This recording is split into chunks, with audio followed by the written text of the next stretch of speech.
So if you're starting pharmacy school this fall, the first thing I want to say is congratulations. You are so beautifully made and smart and strong for wanting to go through this path because it's not an easy journey.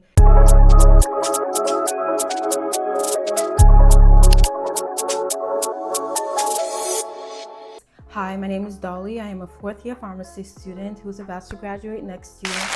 I'm super excited. So I decided to create this video for incoming students. And also I just wanted to share as much insight because I wish this was something I knew going in, and I didn't see a lot of people on YouTube, talking about pharmacy. I always saw medical students. So I decided, you know what, I'm gonna put you guys on. Here we go. If you decided pharmacy because you didn't want to go to medical school because you thought medical school was harder, I want to tell you right now, that's not it. That's not the right mindset to go into pharmacy school with, because you're not going to survive. So going into pharmacy school, another thing I would say is that you have to be sure of where, you don't have to have a concrete idea of where you want to go in pharmacy, but you have to have like an inkling of something. Like going in, I knew I didn't want to do community pharmacy.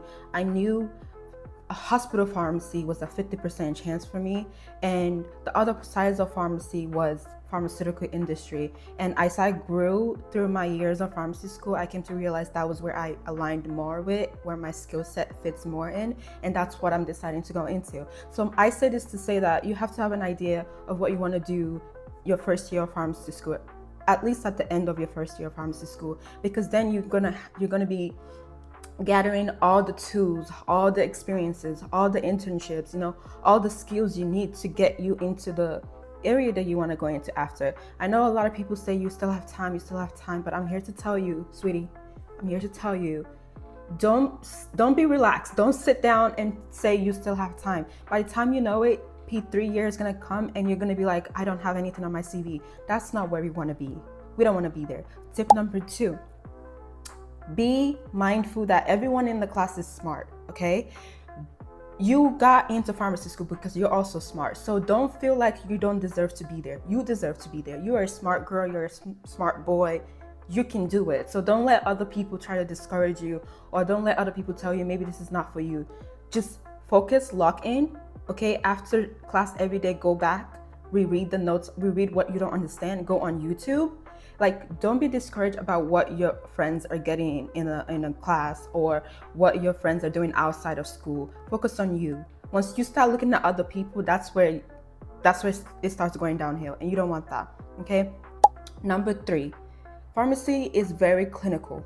And I say very clinical because maybe it could depend on the school too, because my school is very clinical. So we, from P1 year, we had to do 16 hours at a pharmacy.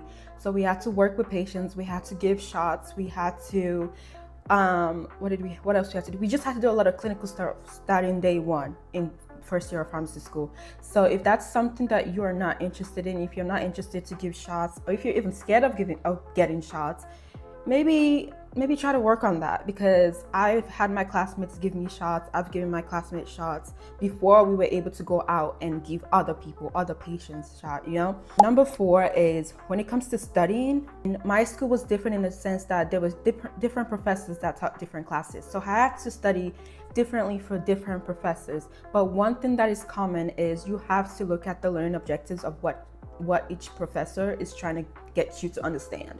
So if you can study using the learning objectives, you're going to ace the exam. And don't just try to memorize the learning objective answers, but try to understand what's going on. For example, if they give you an antibiotic drug, right? Don't just memorize the antibiotic drug is used to treat a specific bacteria like staph.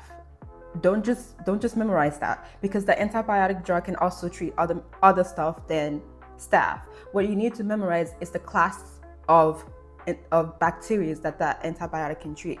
There's different antibiotics. Some of them can treat gram-negative, can treat gram-positive, can treat anaerobes, can treat atypical, and some of them can only treat gram-positive, can only treat gram-negative, stuff like that. Don't just memorize drug to name, memorize drug to class. So Cipro covers a whole lot of bacteria. It covers a whole lot. Try to engrave in your mind that if I say this class of medications, it can cover all this different class of bacteria. That's just an example of what I mean by don't just study and cram the name of the drugs. Actually try to understand how the drug can kill bacteria and what makes it able to kill bacteria. You get. The fifth thing I would say is having good friends around you is so important, it's so critical. My friends motivate me to come to school every day. They motivate me to study. And when you have that type of community, it goes by fast, and it also makes pharmacy school enjoyable. Like, we go out in the weekends. We make sure that after every semester we have like a celebration thing that just makes us feel refreshed and makes us feel connected. So I really recommend having a close group of friends, because that would make pharmacy school less stressful, less depressing, trust me. Another tip I would say is that it's okay if you don't know something. It's okay if you're not able to understand the class. The thing is, everyone is strong in some place and everyone is weak in some place. Personally, for me, I am very weak when it comes to calculations. I have to do calculations over and over and over for it to stick in my brain, compared to my friend who only has to do it once or twice and she got it. But I don't let that dissuade me at all, because I know that is my weakness and I work on stuff to make me stronger in that area, right? But your friend is also going to be weak at memorizing mechanism of action, remembering mechanism of action, but you are very good at it. So you can just help each other out. Don't feel like you're a loser, or don't feel like you don't know what the heck you're doing. Give your time grace, give your time space, and you're gonna do good. I promise you're gonna be fine. And the last thing I want to say is about studying. So how I studied was, I tried different things. I tried GoodNotes, I tried OneNote, I tried Google Docs, I tried flashcards. I tried everything that I knew could help me. And each semester it was different, because each semester the curriculum and professors was different. So I can't tell you what exactly is going to work, but what I would say is going back every day to reread what you wrote, to reread what you typed, or like to redo the quizzes that you put on Quizlet type of thing. Going back every day, and I mean every day, until you are 100% comfortable with that material. That's going to be very helpful for you. I hope this was really helpful. I tried to go as fast as I could, and I hope you guys understood it. But if you have any other questions, I'm so happy to answer it, because I feel like a lot of people don't really understand how very time consuming pharmacy school is, and the whole idea that, oh, it's easy. I don't want you to go in thinking it's easy, but I also don't want you to go in thinking it's hard. It's not. It's very, very important to know that pharmacy school goes like this, and information overload is real. And if you're not keeping track, if you're not being organized with stuff, you're gonna lose it, and then you're gonna be sad and depressed, and we don't want that. We don't want that. All right? So let me know in the comments if you have any questions. Don't forget to like and subscribe this video if you want me to do more. I'm happy to do more. I have a lot of free time now, so let me know, okay? All right, bye. Have a good time.